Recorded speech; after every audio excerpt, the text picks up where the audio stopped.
Welcome to Brilliantly British. My name is Lawrence and today I'm going to show you how to make the Welsh classic Anglesey eggs. They are beautifully simple and a resourceful way to turn leftovers into something amazing. So, as I show you how to make it in that chair of yours with a cup of tea in hand, put your feet up, relax and enjoy this episode. Oh, and don't forget to subscribe. Thus far on the channel, we've shown you how to make Welsh rarebit and bara brith, Welsh specialties we recommend making. Today's episode, however, will feature a resourceful Welsh dish bearing the name of the northern Welsh island of Anglesey. Textured mashed potatoes topped with perfectly boiled eggs, bedecked with a decadent Welsh Caerphilly cheese sauce under a layer of crisp breadcrumbs. Simply, we think this is perfection, and so, without much further ado, allow us to introduce the ingredients to you. For today's Brilliantly British Anglesey eggs, you will need some potatoes, some plain white flour, some Caerphilly cheese, or you can use cheddar, some butter, and I'd recommend homemade Brilliantly British butter, the kind of stuff you can see on screen now. Follow the link up there to learn how to make it. You want also some full fat milk, some eggs, a leek, some breadcrumbs, and finally, to avoid the occurrence of bland food, you'll need some salt and some pepper. That's it for the making of these Anglesey eggs. But, before you get started, switch on your kettle so that you can brew yourself a nice cup of hot tea and sip on that whilst you cook. Alright, after sipping on some tea, I mentioned that off camera I peeled, chopped and boiled some potatoes, which are now cooked and will be left in hot water to stay warm for later on. With that sorted, I'll toss in my sliced leeks with some water, a drizzle of oil and some salt before covering and allowing to cook over a medium-high heat. The pot of potatoes will now sit in the background whilst I attend to the boiling of my eggs. In my pot will go some freshly boiled water, which should be left until constantly boiling. With the water now hot, I'll gradually tease in my eggs in order to prevent them from cracking. I'll also pour out any excess water to prevent a boiling over scenario. If your eggs, like mine, are particularly large, then they will need to be boiled for around 7 minutes, which gives you enough time to rehydrate and enjoy some of our amazing content. Remembering, of course, to like and subscribe. But don't forget to check on your leeks. With 7 minutes elapsing, I'll quickly discard the hot water before swirling and shaking my saucepan in order to crack the shells of the eggs, before submerging in cold water.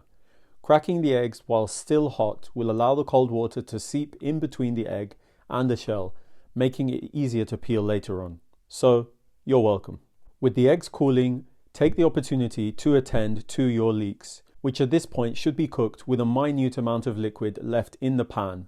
Perfect. My cooked leeks will then be transferred to a bowl that gets placed to one side ready for later on. Arguably, the show-stopping element of this dish is the Caerphilly cheese sauce. To make this sauce, first gradually melt some butter in a pan, rehydrate, and then to your molten butter, add flour, stir and cook over a medium heat for 2 minutes or so to cook the flour. After a few minutes, begin to add your milk, adding more once incorporated. Then take a sip and continue until all of the milk has been added. Remember to do this over a medium-low heat at first. With all of the milk added, begin to flake in your cheese, which, if you know what's good, should always be tasted, just to make sure that it's good enough for the sauce you're making. Of course. With all of the cheese added and the sauce beginning to thicken, season to taste with salt and pepper whilst inhaling the wonderful aroma of melted cheese.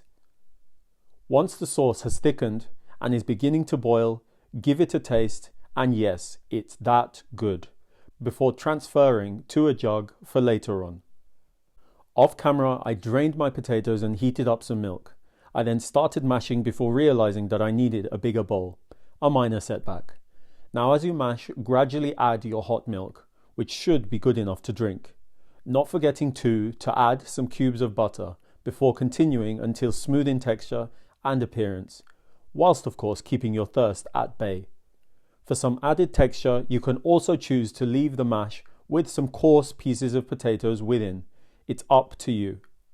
Okay, now that you've made the mash to your liking, season well with salt and pepper, then fold in your leeks. And just like that, it's time to assemble this dish, but only after you begin to preheat your oven. For the sake of convenience, I'll be baking in a saucepan, so I'll first turn my mash in before spreading it out evenly. Once spread, decoratively arrange your boiled eggs on top, then recall your silky smooth cheese sauce. And then please take the time to blanket the contents of the pan before covering with a thick layer of breadcrumbs. To prevent a mess, line a tray with foil and baking paper and then set your pan atop, before baking until bubbling and brown on top. What should we do with the leftover sauce, you ask? Well, this, once cooled, should be used to make a fantastic cheese on toast, similar to our Welsh rarebit episode that you should watch after this episode. When ready, your pan will look like this hot, crusted thing of beauty, which makes me think that now we have one more thing left to do, namely, tasting. All right, are you ready? Are you steady? As you can see, I'm dishing this thing up and it is beautiful, beautiful, beautiful. The aromas coming off of this plate now are fantastic. In 3, 2, 1.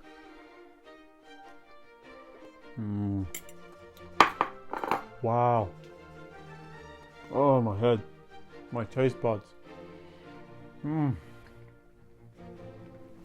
This is so rich. This is the definition of comfort food.